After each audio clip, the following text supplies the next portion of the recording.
1909년 10월 26일 만주 하얼빈역. 세 발의 총성이 울려 퍼졌습니다. 그 총성은 한 개인의 삶을 마감한 것이 아닌 꺼져가는 대한제국의 불꽃을 다시 지펴 올린 의로운 외침이었습니다. 나는 대한 독립을 위해 죽고 동양 평화를 위해 죽는데 어찌 죽음이 한스럽겠소? 오늘 우리는 28살의 나이에 대한 이군 참모중장으로 우뚝 섰고 아시아의 평화를 꿈꾼 사상가였으며 한국인에게 가장 숭고한 정신으로 기억되는 인물 안중근의 삶과 정신을 되돌아봅니다. 안중근은 1879년 황해도 해주에서 태어났습니다. 명문가 출신으로 유복한 환경에서 성장했지만 그의 유년 시절은 구한말의 혼란 그 자체였습니다. 아명은 안흥칠, 훗날 천주교에 귀의하여 받은 세례명은 토마스였습니다. 이 이름 때문에 그는 종종 도마 안중근으로 불리기도 했습니다. 초기에 안중근은 무력보다 교육과 계몽을 통해 나라를 바로 세우고자 했습니다. 그는 학교를 설립하고 민족을 일깨우는 교육사업에 매진했습니다. 그러나 1905년 일본이 강제로 을사능약을 체결하며 국권을 침탈하자 그의 노선은 근본적으로 바뀌게 됩니다. 외교를 통한 평화적 해결 가능성이 사라지자 안중근은 비로소 교육과 실력 양성으로는 국권을 회복할 수 없다고 판단했습니다. 그는 모든 재산을 정리하고 러시아 블라디보스토크로 망명하여 무력투쟁의 길을 택합니다. 1907년 그는 대한이군에 참가하여 참모중장의 직책을 맡았습니다.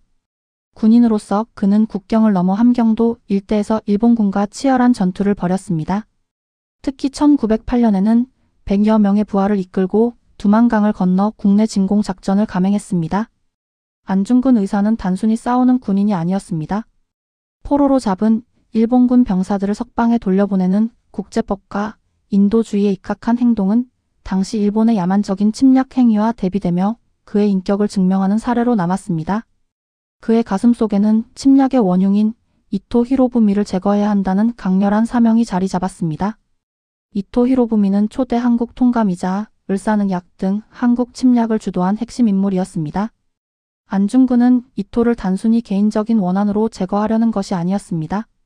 그의 의거는 한국 독립을 전 세계에 알리고 동양 평화를 해치는 침략 행위에 대한 정당한 심판이었습니다. 1909년 10월 26일 이토 히로부미가 러시아와의 회담을 위해 하얼빈역에 도착한다는 소식을 들은 안중근은 거사를 실행합니다. 환영 인파 속에 잠입한 그는 이토가 열차에서 내리자마자 7발의 총탄을 발사했습니다. 3발은 이토의 몸에 명중했고 이토는 치명상을 입고 사망했습니다. 현장에서 체포된 안중근은 조금도 흐트러짐 없이 러시아어로 외쳤습니다. 코레아 우라대한 만세. 체포된 후 안중근은 리순 감옥으로 이송되어 재판을 받았습니다. 하지만 이 재판은 법적인 절차가 아닌 이미 사형이 결정된 상태에서 진행된 요식 행위에 불과했습니다. 일본인 검사와 재판관 앞에서 안중근 의사는 조금도 굴하지 않았습니다. 그는 자신이 의병군 참모중장의 자격으로 국제법상 정당한 전쟁 행위를 한 것이며 이토 히로부미는 한국의 국권을 강탈하고 동양 평화를 해친 15가지 죄목을 가진 죄인이라고 당당하게 주장했습니다. 한국 황제를 폐위시킨 죄, 동양의 평화를 깨뜨린 죄, 철도, 광산, 산림, 어업 등을 강제로 빼앗은 죄. 그는 일제로부터 일본인 국선 변호사의 변호를 거부하고 국제적인 공정한 재판을 요구했으나 결국 일본 법정은 그에게 사형을 선고했습니다. 사형 선고를 받고 순국하기까지의 기간 동안 안중근 의사는 옥중에서 글쓰기에 매진했습니다. 그가 가장 중요하게 여긴 저술은 미완성으로 남은 동양 평화론입니다. 이 책은 당시 일본이 주장하던 대동아 공영권과는 완전히 다른 한국, 중국, 일본 3국이 서로 협력하고 평화롭게 공존하는 아시아의 미래를 제시했습니다.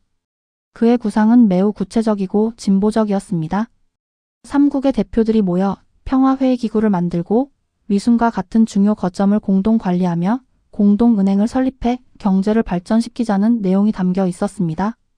1910년대 초에 이러한 비전을 제시했다는 것은 안중근 의사가 단순한 영웅이 아닌 시대를 앞서간 탁월한 사상가였음을 증명합니다. 1910년 3월 26일 안중근 의사는 위순 감옥에서 순국했습니다. 그의 나이 고작 30세였습니다. 순국 직전 어머니 조마리아 여사는 아들에게 옳은 일을 하고 받는 형이니 비겁하게 삶을 구하지 말고 대의를 위해 죽으라는 비장한 편지를 보냈습니다.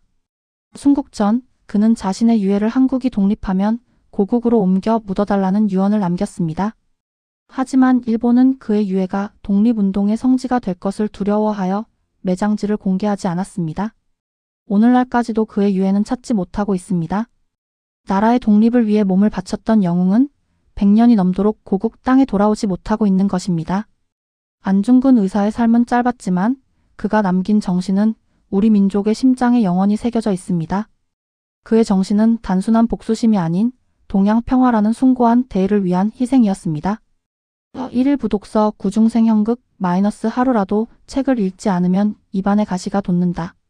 우리는 그의 유해를 찾는 노력을 멈추지 않아야 하며 그가 꿈꾸었던 평화로운 동양의 비전이 현재와 미래에 실현될 수 있도록 그의 정신을 기억해야 할 것입니다.